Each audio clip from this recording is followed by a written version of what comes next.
ಶಿರಸಿ ನಗರಸಭೆಯ ಆಡಳಿತಾಧಿಕಾರಿಯಾಗಿ ಅಧಿಕಾರ ವಹಿಸಿಕೊಂಡ ಜಿಲ್ಲಾಧಿಕಾರಿ ಲಕ್ಷ್ಮೀಪ್ರಿಯಾ.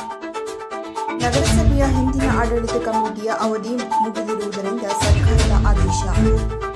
ಸರ್ಕಾರದ ಆದೇಶದಂತೆ ಮಾರ್ಚ್ 23, 2026ರಂದು ಜಿಲ್ಲಾಧಿಕಾರಿ ಲಕ್ಷ್ಮೀಪ್ರಿಯಾ ಶಿರಸಿ ನಗರಸಭೆಯ ಆಡಳಿತವನ್ನು ವಹಿಸಿಕೊಂಡಿದ್ದಾರೆ. ಪ್ರಕಟಣೆಯ ಮೂಲಕ ತಿಳಿದುಬಂದಿದೆ. ಶಿರಸಿ ನಗರಸಭೆಯ ಆಡಳಿತಾಧಿಕಾರಿಯಾಗಿ ಅಧಿಕಾರ ವಹಿಸಿಕೊಂಡ ಜಿಲ್ಲಾಧಿಕಾರಿ ಲಕ್ಷ್ಮೀಪ್ರಿಯಾ. ನಗರಸಭೆಯ ಹಿಂದಿನ ಆಡಳಿತ ಕಮಿಟಿಯ ಅವಧಿ ಮುಗಿದಿರುವುದರಿಂದ ಸರ್ಕಾರದ ಆದೇಶದಂತೆ ಮಾರ್ಚ್ 23, 2026ರಂದು ಜಿಲ್ಲಾಧಿಕಾರಿ ಲಕ್ಷ್ಮೀಪ್ರಿಯಾ ಶಿರಸಿ ನಗರಸಭೆಯ ಆಡಳಿತವನ್ನು ವಹಿಸಿಕೊಂಡಿದ್ದಾರೆ.